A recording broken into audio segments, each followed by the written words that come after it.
Hello everyone. आज की video में हम सी प्रोग्रामिंग में यूज़ होने वाले लॉजिकल ऑपरेटर्स के बारे में बात करेंगे। इनका यूज़ हम डिसीजन मेकिंग के लिए करते हैं और लगभग 15 से 25% तक कोड लॉजिकल बेस्ड होते हैं जब हम एम्बेडेड सिस्टम की प्रोग्रामिंग करते हैं। 3 तरह के लॉजिकल ऑपरेटर की हम बात करेंगे, एंड ऑपरेटर की, और ऑपरेटर की और नॉट ऑपरेटर की। सबसे पहले बात करते हैं एंड ऑपरेटर की। इसको हम डबल एड्रेस साइन से रिप्रेजेंट करते हैं। जब भी हम कोई भी दो कंडीशंस के बीच एंड ऑपरेटर को लगाते हैं तो ये तभी ट्रू रिटर्न करेगा जब दोनों कंडीशंस ट्रू होगी, और अगर एक भी कंडीशन फॉल्स होती है तो रिटर्न फॉल्स ही आता है।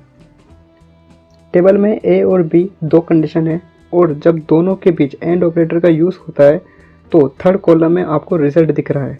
0 का मतलब है कंडीशन फेल और 1 का मतलब है कंडीशन ट्रू।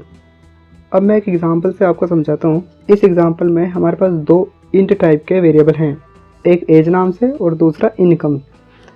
इफ इस स्टेटमेंट का यूज़ करते हैं और इन दोनों के बीच कंडीशन लगाते हैं। एक बार फिर से मैं बताता हूँ कि जब दोनों कंडीशन ट्रू होगी तभी and operator result true return करेगा। तो इफ के अंदर पहली कंडीशन में ये है कि एज ग्रेटर देन होना चाहिए 18 से, और दूसरी कंडीशन है कि जो इनकम है वो 3000 से ग्रेटर होना चाहिए, और दोनों कंडीशन के बीच लगा है एंड ऑपरेटर। तो क्या एज 18 से बड़ा है? यस, क्योंकि एज में वैल्यू है 25। और क्या इनकम 3000 से बड़ी है? यस, इनकम भी 5000 है। यहाँ पर दोनों कंडीशन ट्रू है, इसलिए एंड ऑपरेटर ट्रू रिटर्न करेगा।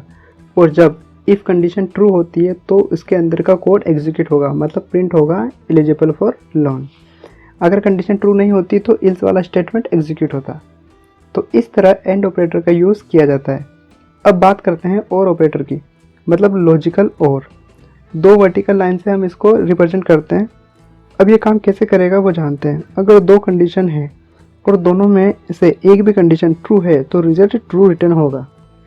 टेबल से आप समझ सकते हैं ए और बी दो कंडीशन है, 0 मतलब फॉल्स होता है और 1 मतलब ट्रू। इसके लिए भी हम एक एग्जांपल लेते हैं।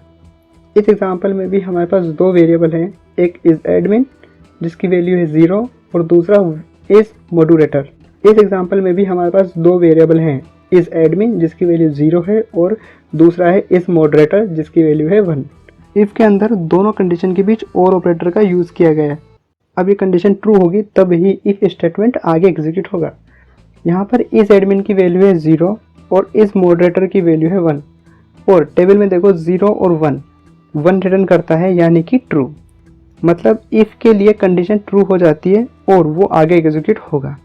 अब बचता है हमारे पास लॉजिकल नॉट ऑपरेटर। इसको नेगेशन भी कह सकते हैं। इसका यूज़ हम कंडीशन को इन्वर्ट करने के लिए करते हैं, मतलब 0 से 1 और 1 से 0। इसके लिए भी एक एग्जांपल लेते हैं। हमारे पास नम नाम का एक वेरिएबल है जिसकी वैल्यू है 10। इफ़ के अंदर कंडीशन है कि नम 0 से छोटा होना चाहिए और इस पर लगा हुआ है नॉट ऑपरेटर, मतलब ये कि 0 से छोटा नहीं होना चाहिए। अब देखो नम 0 से छोटा है नहीं है, क्योंकि नम की वैल्यू तो 10 है, इसलिए ये कंडीशन ट्रू हो जाती है। इसको आप ऐसे भी समझ सकते हैं कि नम की वैल्यू 0 से छोटी है नहीं, इसका मतलब ये फॉल्स है। और जब फॉल्स कंडीशन पर आप नॉट ऑपरेटर लगाते हो तो कंडीशन ट्रू हो जाती है, और कंडीशन ट्रू होने पर इफ स्टेटमेंट एग्जीक्यूट होगा। तो हमने तीनों ऑपरेटर, एंड ऑपरेटर, और ऑपरेटर और नॉट ऑपरेटर पढ़ लिया है। सी प्रोग्रामिंग में इन तीनों का ही यूज़ होता है। अगर आपको वीडियो में कुछ डाउट लगता है तो आप कमेंट सेक्शन में पूछ सकते हैं, और अगर आपको वीडियो अच्छी लगी है, नॉलेजेबल लगी हो तो आप लाइक कर सकते हैं, शेयर कर सकते हैं और वीडियो को सब्सक्राइब कर सकते हैं। मिलते हैं नेक्स्ट वीडियो में।